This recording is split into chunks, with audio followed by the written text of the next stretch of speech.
श्रीगुरुभ्यो नमः। महाकाय सूर्यकोटिसमप्रभा निर्विघ्नं कुरु मे देव सर्वकार्येषु सर्वदा। गुरुर्ब्रह्मा गुरुर्विष्णु गुरुर्देवो महेश्वरः गुरुः साक्षात् परं ब्रह्म तस्मै श्रीगुरवे नमः। गुरवे सर्वलोकानां भिषजे भवरोगिणां निधे सर्वविद्यानां श्रीदक्षिणामूर्तये नमः। मूकं करोति वाचालं पङ्गुं लङ्घयते गिरिं यत्कृपातमं वन्दे परमानन्दमाधवम्। व्यासाय विष्णुरूपाय व्यासरूपाय विष्णवे नमो वै ब्रह्मनिधे वासिष्ठाय नमो नमः। श्रुतिस्मृतिपुराणानाम् आलयं करुणालयं नमामि भगवत्पादं शङ्करं लोकशङ्करम्। नारायणं नमस्कृत्य नरं चैव नरोत्तमं देवीं सरस्वतीं व्यासं ततो जयमुदीरयेत्। पार्थाय प्रतिबोधितां भगवता नारायणे स्वयं व्यासेन कृतितां पुराणमुनिनां मध्ये महाभारतम् अद्वैतामृतवर्षिणीं भगवतीमष्टादशाध्यायिनीम् अम्बा त्वामनुसन्दधामि भगवद्गीते भेद्वेषिणी। नारायणपरो व्यक्तादण्डमव्यक्तसम्भवम् अण्डस्यान्तस्तु मे लोकाः तद्भीता च मेदिनी। अवतीर्णश्च कालट्यां केदारेऽन्तर्हितश्च यः चतुष्पीडप्रतिष्ठाता जयताज्जङ्गरो गुरु शङ्कारूपेण मच्चित्तं पङ्कीकृतमुबोध्य किङ्किरीससामाय शङ्कराचार्यमाश्रये।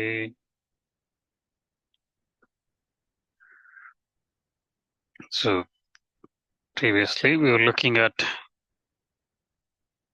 difference between jnana, Samkhya and karma. So Samkhya is something that's the knowledge of the Vedas which reveals the reality of Paramatma, of the Atma. Right? So that's Sankhya. And the conviction regarding to that Sankhya, that Atma is not an agent because of the absence of 6 kind of changes in him, and Atma is not the doer and Atma is not an agent. That conviction one has, that's called Sankhya Buddhi, and the people who have that kind of knowledge, that conviction, are called Sankhya. And similarly, before arriving at that Sankhya, that knowledge, that jnana, one follows the rites and rituals, right? And that's called yoga. And the one having that kind of conviction is called that kind of conviction, one performs those kind of rites and rituals, that engages in the karma, is called the conviction itself is called yoga buddhi, and the one performer of those rites and duties is called yogi. Right? So here yoga is used in the sense of karma yoga. Okay, so karma yogi. So Bhagavan, we looked at Bhagavan saying the Gita we looked at how Gita explains this karma yoga, that is performing rites and rituals and duties, and jnana yoga, which is the knowledge of that realization of that Atma, are 2 different things. They are not joined together. Right. So we looked at that using the examples of how Bhagavan has given his explanations, and also looking at the Upanishad from Brihadaranyaka, Shadavada Brahmana. We looked at the statements to look at that, how these 2 are different things, and jnana is the superior, is the final, which is the realization. Right. So we looked at those things. So now we look at, so again, if you look at that, if Bhagavan, again, this is all this explanation Shankaracharya is providing in his Bhashya is to counter the argument that the atma-jnana, jnana should exist along with rights and duties. Okay, along with karma, it should exist coexistence. He is saying that coexistence is, Shankaracharya is saying that coexistence is not possible. And that's why we said that all these examples last time we looked at, the rights and duties, everything are meant only for those who are not having this knowledge. Rights and duties are only for those who are unenlightened and possessed of desire. It's only for those things. So that's why it's not for those who have that atma-jnana. For them, there is no desire for them, attachment or anything like that. They don't have anything. And for them, that's why those two things cannot exist together. These two are not go together. Again, if the intention of Bhagavan were that the combination of knowledge with exist with Vedic rights and duties, karmas, then Bhagavan saying like from Lokes min dvida nishta in third chapter, third shloka, he says Lokes min dvida nishta, right? So that means there are two types of ways, right? So two types of buddhis, convictions. So that becomes illogical if he has said those things. Or Arjuna's question as well. So Arjuna's questioning, for example, in third chapter, first sloka, he says, Jayasi chet karmanaste. So he says that if it is your opinion that knowledge is superior to karma, and so on, he asks that if it is your opinion. So if Arjuna's question is like that, that question itself becomes illogical, because if both knowledge and karma are to exist together, why would Arjuna ask if knowledge is superior? Okay. So again, if Bhagavan had not mentioned earlier that the impossibility of the pursuit of that knowledge, that jnana, and karma by the same person at the same time, then how could Arjuna ask this question to Bhagavan, saying that if it is your opinion, knowledge is superior, right? So how could he ask that? So it doesn't make sense. So that's why knowledge is higher status over karma. Jnana is higher status over karma. Again, moreover, what we see is if that combination of knowledge and karma, jnana and karma, what is spoken of for everybody, then it stands good for Arjuna as well, right? So if it is for others saying that okay, jnana and karma stays together for all the other people, then it should hold good for Arjuna as well. That's why if the instruction is given for practicing both jnana and karma, then how could the question about either of these two arise? For example, in the fifth chapter, it says that Yatreya etayo rekam tanme bruhi sunischitam. So Arjuna asks, tell me for certain one of these, that is action or renunciation, by which I may attain the highest good. Okay, so he asks that. So if that's the case, then if the practicing both is said, why would the question come saying that which one is good, right?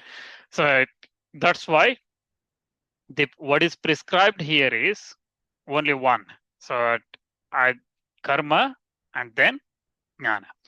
So again, if we assume that Arjuna did not understand Bhagavan's instruction, whatever Bhagavan is trying to say, Arjuna did not understand that, then the question again becomes Bhagavan would have answered saying that the combination of jnana and karma was told by me. Why are you confused about this? But Bhagavan did not say. What he said was Dve nishtaya maya pura prokte. Right? In the third chapter, he says there are two kinds of steadfastness were spoken by me in the days of old. Right? So Bhagavan did not say that both karma and jnana exist together. He said there are two different things I told you previously, right? So that's clear that jnana and karma are two different things. So it is inconsistent with the argument that they should go together. Right?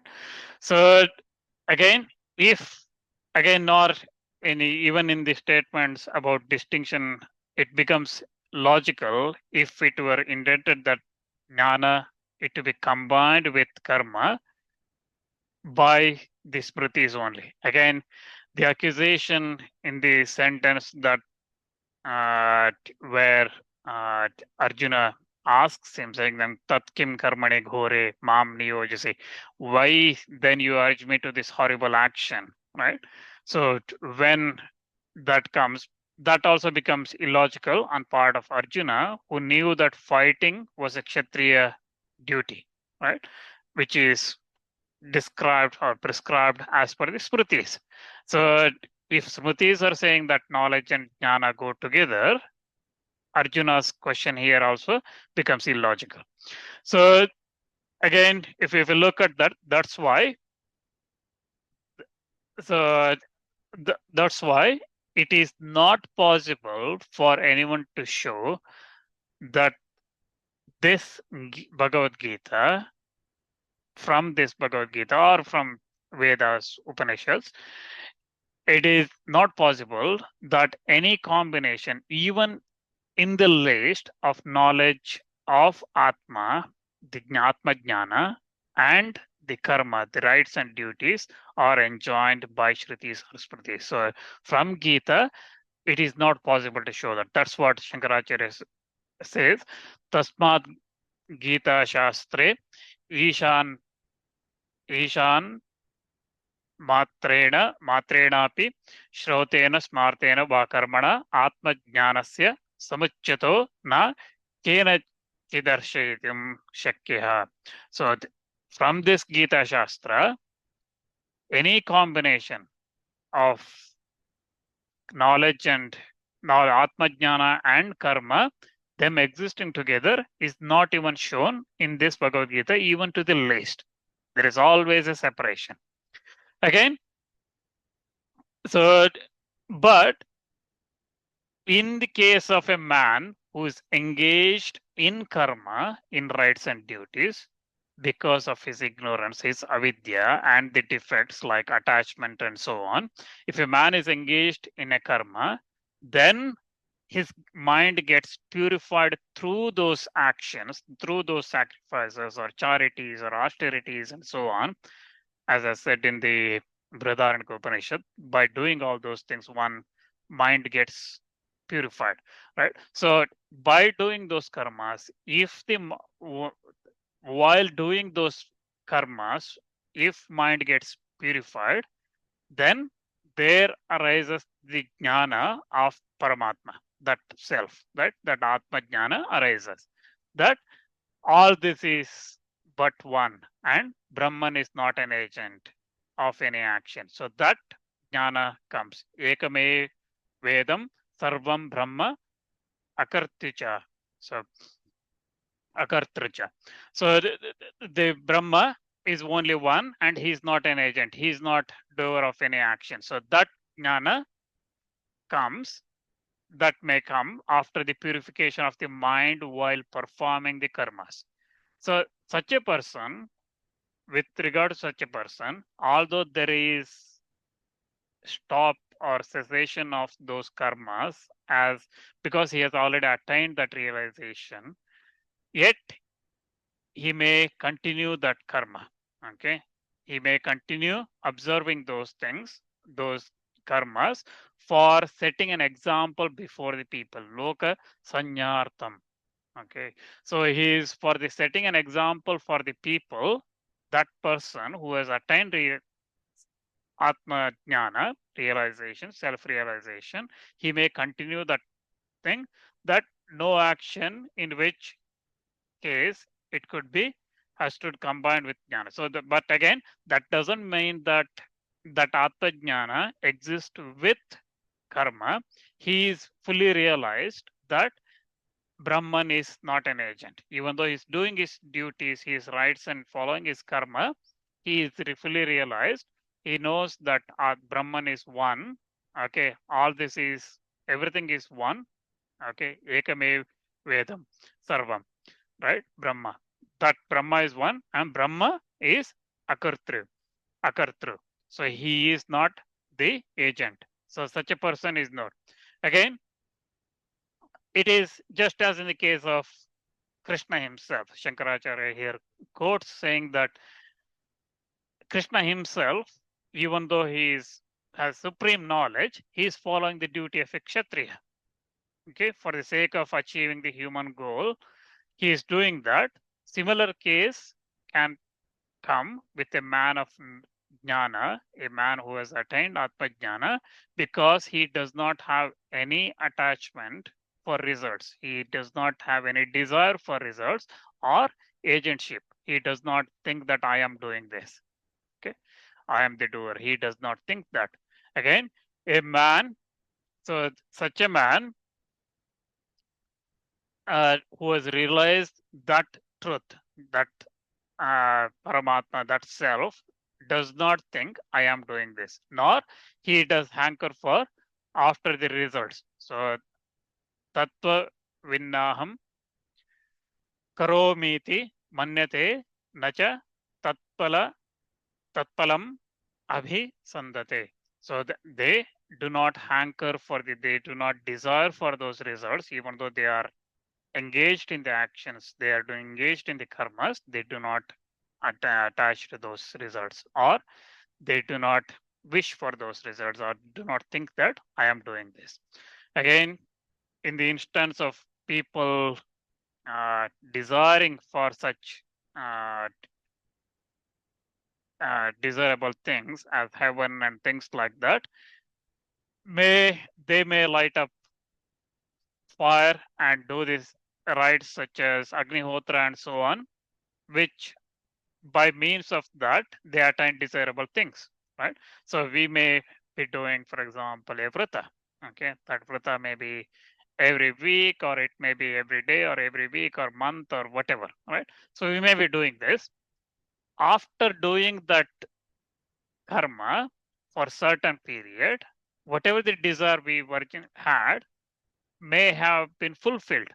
Okay, if that desire, that kamya karma, that whatever the karma we are doing for our fulfillment of desire, may that desire may be fulfilled, but when the rites are half done.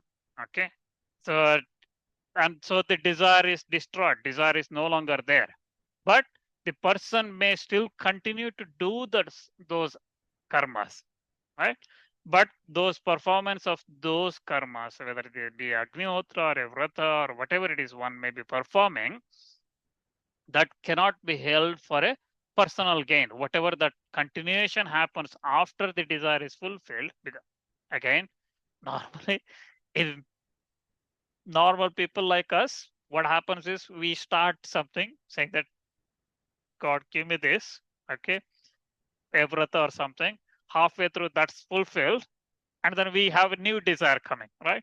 So I want a child, and then child want a good school, and then a good school after this, okay, good college, and then our next wish comes as if it's a good girl, okay, marriage, and then grandchildren. So our desires keep coming, okay.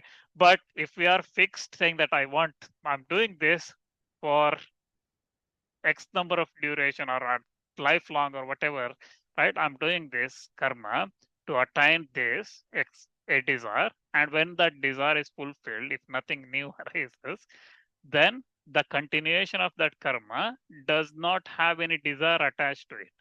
Right? So accordingly, what accordingly does the Bhagavan also show that in various places in Bhagavad Gita, for example, in 5th chapter, he shows his as kurvannapi na lipyate.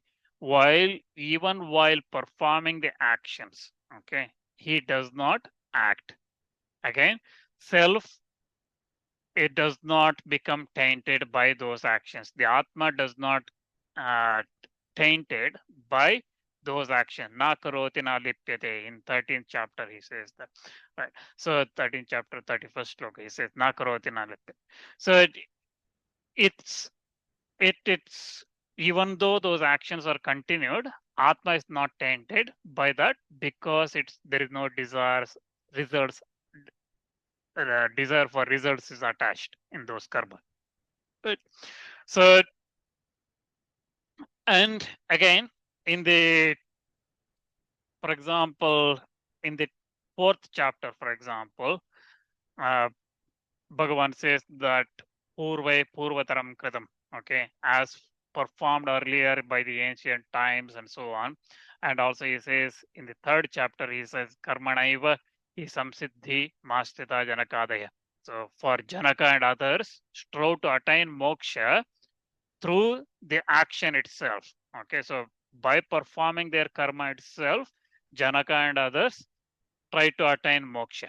Okay, so again, Bhagavan says here. So if that's the case, Bhagavan is saying those things, then is it not contradictory to what I just said or what we just said, where Atma is not tainted, Atma is not attached to those things? So how can karma attain moksha? Because all along we said jnana is the one that is the realization, right? Not karma. Karma results in purification of mind. So what Shankaracharya says that these shlokas where Bhagavan says karmana vahi samsiddhi mastita samsiddhi mastita janakadaya. So or purve purvataram kritam. These shlokas, they need to be understood analytically. That means we must distinguish the two cases and interpret the passages differently. So how to differentiate or interpret those passages, those statements, those shlokas? First, if we suppose that Janaka and others of the world, they remained engaged in the action, okay, they remained engaged in the karma, even though they were knower of truth, that is the reality, even though they had that atma-jnana, even though they continued, they did so for preventing people going from astray, loka sanyartam, okay, sangrartam. So they did that for stopping people going from astray. Because if people like Janaka who were following all the duties, they stopped doing something, people think, oh, he himself is not doing, why should I do? Right? So while remaining established in that atma-jnana, though through the knowledge that uh, guna guneshu vartante, the senses rest on the objects of the senses, right? So they knew that this is all uh, due, the senses go against those objects. I'm not doing these things. So they have that realization. They still continue to do that for preventing people going astray, right? So that's why they did it. And the idea is in this is that though the occasion for the renunciation of activities did arise, okay, renunciation of the karmas did arise, they remained established in that realization along with the actions. They did not give up their karma, rights, and duties. Karmana sahaiva samsiddhimastitaha na karma sannyasam kritavantah. So they, even though they had atma-jnana, they continued in their karmas because they did not want people to people to think that I can give up the karma. Okay, so this is again an example you see in some people today, right? Some who have that atma-jnana or who have gone to that stage, they still continue to perform these things. I mean, I'm not saying many gurus have atma-jnana these days, but where you have in especially you see these things in Shankara parampara, right? So where gurus, they are self-realized, they have realization, but they continue performing their rituals, right? Because they do not want us to think that, oh, Guru himself, he is not doing this. Okay, he's not doing puja, why should I do? Right? So to stop us going from astray, they continue doing those duties, karmas, even though they have no desire in doing those things, or they could renounce those karmas, they could stop doing those karmas because they have full realization of Atma, right? So that's why, but they continue to do it for the benefit of the people. The other way, the second explanation for Janaka and others continue to doing this karmas is that if they were not, if they did not have this atma-jnana, okay, so the other case could be they did not have this atma-jnana, then the explanation is through the discipline of dedicating this karma to Ishvara, to Paramatma, Janaka and others remained established in perfection in samsiddhi, either in the form of purification of mind or dawn of the knowledge. So they are just in the stage of realizing that knowledge. Okay, so or they are just in the purification of the mind. That's where they have attained, and the realization is to come for them. So that's why they continued those actions. So you could explain it two ways. One is they continued because they did not want people to go off track. They wanted people to follow them because we follow those kind of people, right?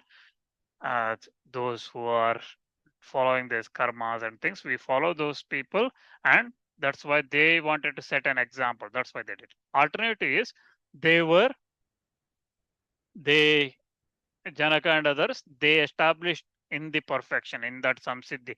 So, Ishvara samarpitena karmana sadhana bhutena samsiddhim sattva shuddhim jnanotpatti lakshanam va samsiddhim. So, they either in that form, for the form of purification of the mind or dawn of knowledge, they were in there. Okay, so through that discipline of dedicating the rights to Ishvara, whatever the karma they did, they dedicated that to Paramatma. And through that, they remained in that purified mind. So that's the idea. The idea is that the karma becomes the cause of atma-jnana, okay, of that knowledge through purification of the mind. And this idea is again, Bhagavan expresses in, for example, fifth chapter, where he says, Yoginaha karma kurvanti. Okay, so the yogis undertake action for purification of oneself. Okay, that is the mind purification or the heart purification. They take that action. They take this action, karma, here rights and duties. They perform those things.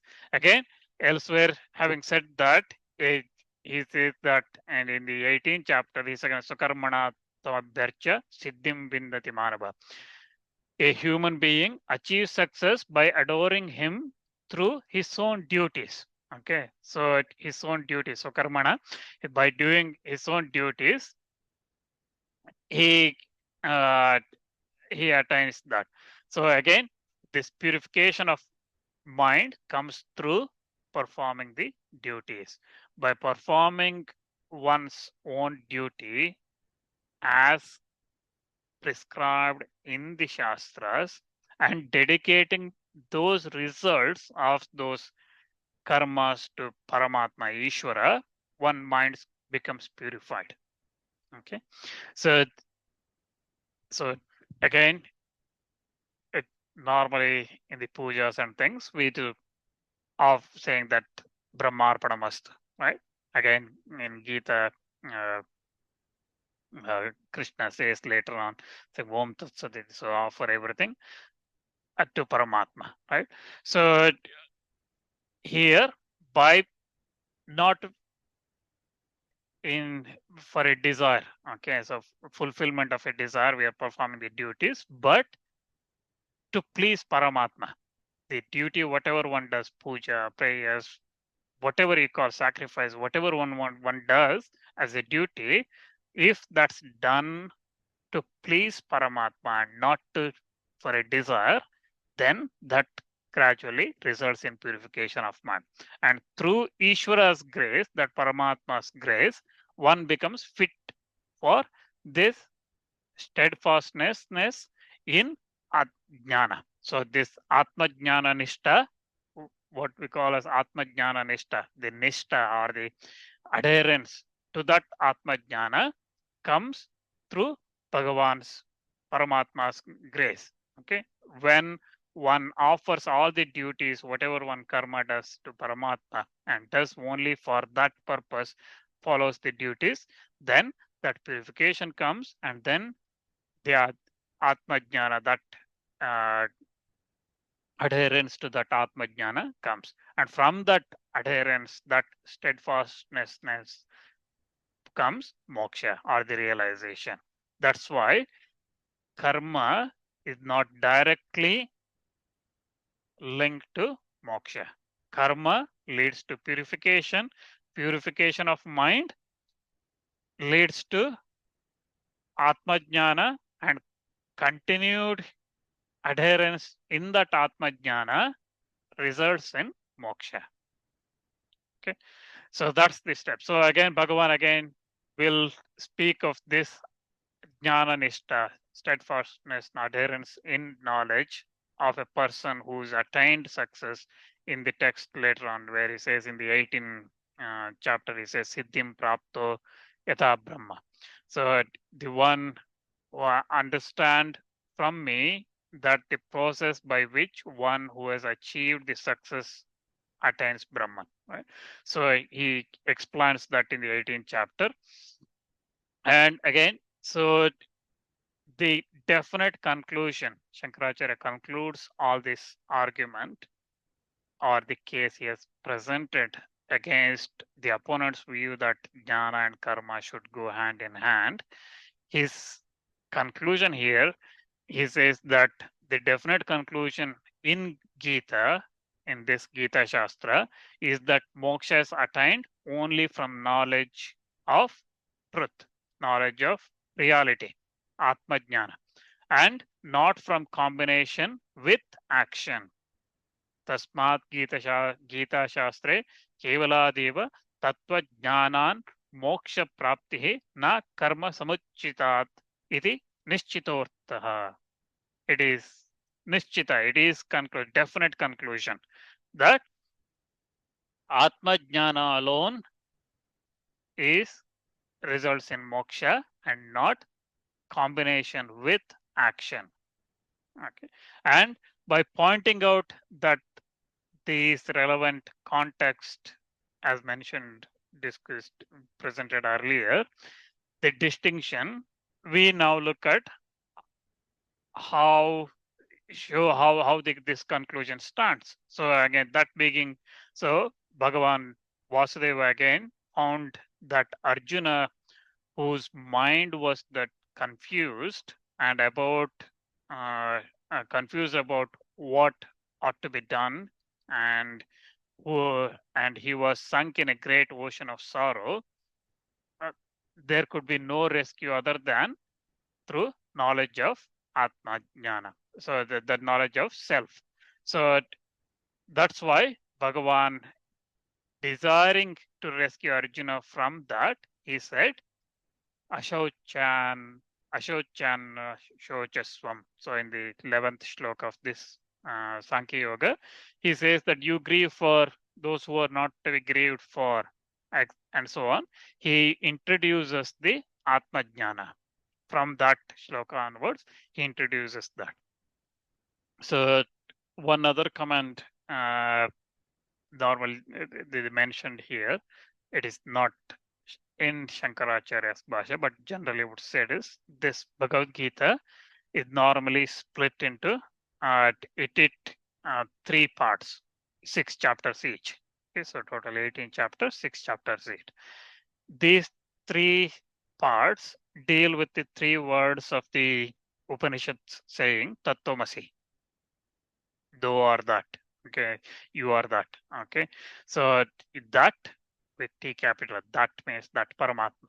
Okay, so you are that. So it aligns with that in the view that the first 6 chapters are concerned with the word do, tvam. Okay, tvam is concerned with you. Okay, it's the first 6 chapter, so that's concerned with you. And then the next 6 chapter explains that the Atma, and then the last 6 chapter reveal the identity of you and that. Okay, Tvam and Tat. So it explains the essential identity between these two. So it reveals that. So last 6 chapters. And that's why the disciplines necessary for realization of this identity are, again, we will look at that as we go along in the different chapters. So where we come across in the first 6 chapter how this is explained as Tvam, that is you, in the sense, and then this next 6 chapter explaining the self itself, and then the last 6 chapter the linking you to that atma, right? So you are that, how to realize that. So that's what Bhagavan. So we will start. That's what, with that introduction, Shankaracharya's introduction to this uh, here finishes. Now we come back to 11th shloka.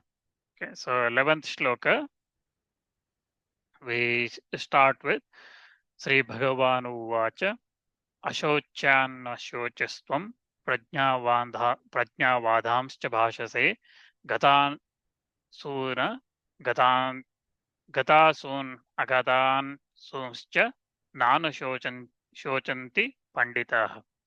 So Bhagavan said, you grieve for those those who are not to be grieved for, and you speak of words of wisdom. The learned do not grieve for the departed, and those who are not departed. So if you look at a little bit more in detail of the words, Sri Bhagavan Uvacha, Bhagavan said, Hashochan, not worthy of grief. Anva Shochaha, or mourning. Tvam, you. Prajnavadan, words of wisdom. Cha means end. Bhashate, speaking. Gata, asun, the dead. Agata, asun, the living. Cha means end. Na, never. Anu, shochanti, lament. Pandita, the wise. So we'll look at the meaning of this shloka and detail of Shankaracharya's commentary next time when we